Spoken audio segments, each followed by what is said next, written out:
we're inside here, driver's seat, the cockpit, and as you can see, it's a basic layout, which is probably better than most of the stuff today, because the simple things works much better. Over here, we've got a little lever. We pull that down, that switches your fan on, the speed of it. Over here, we can control the temperature. Again, these big switches, this is great, big rough terrain things. You've got your temperature, your fuel, and your speedo. And over here, we've got a sporty little clock, gives us our time. And that's the basics of in here, which is very good. Down here, you'll see, just in front of my left leg at the clutch, you've got your bonnet catch for getting in. And everything's got plenty of room. You can set your feet between the pedals here. Unlike most cars where the whole three's in this sort of space. It's all very well laid out to be a simple farming mobile. And little or nothing to go wrong, which is really good. Think about that when you're making new cars. You want a bit of air inside, look. This is how you do it. Raw stuff. What do we think of the light bar and the snorkel? We're going through big deep water. So this would go in through your streams and cross the next field. Definitely hard working big machine.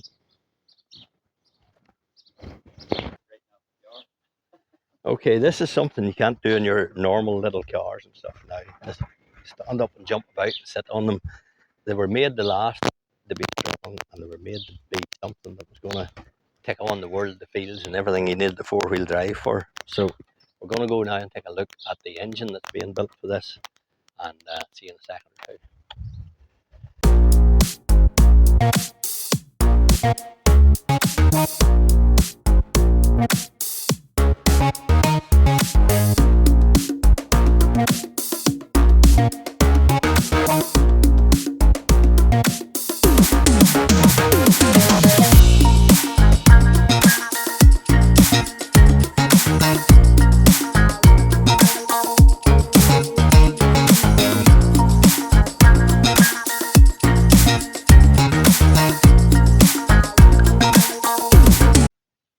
Here we go.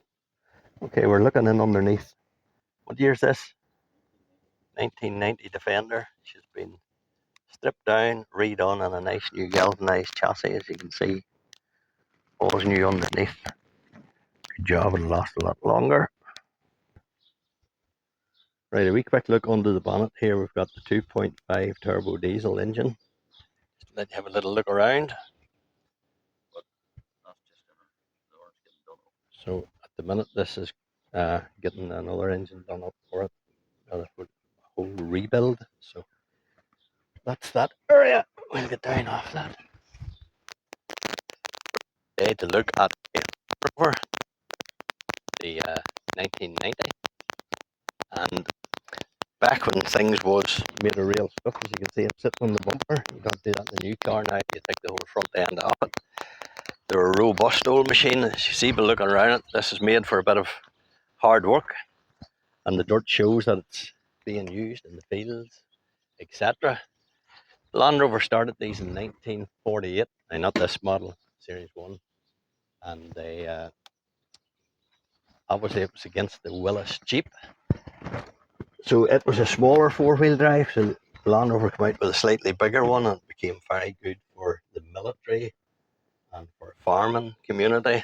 As you can see inside, it's very basic. You've got plain old shelf, a couple of dials over here telling you what you've got, your four-wheel drive and your gears, handbrake here. There is room for another seat in the middle, but as you can see, it's just doing this. And in the back, we'll go around and take a look at that shortly. There's a lot of room. It's all basic. There's nothing much for headlining, comfort, etc. Although these were much better than the earlier ones. But we'll go around the back and take a look here. Here we are in the back. As you can see, plenty of room. Just pop up in here. You would have got maybe soldiers sitting along like this along the back. Probably 6 in here and 2 in the front. But for the farmer, this was good for throwing in feedstuffs, a bale or two of hay, whatever you had back in the taking stuff from market. You could even, really, if you don't want it, you could throw a couple of sheep in the back or a few animals. But as you can see, it's just a basic layout. That's the good thing about it. And it's aluminium, so it doesn't really rot much. The biggest issues was the chassis, but this one here has a new galvanized chassis in it, and all been rebuilt underneath, so it'll last a long time.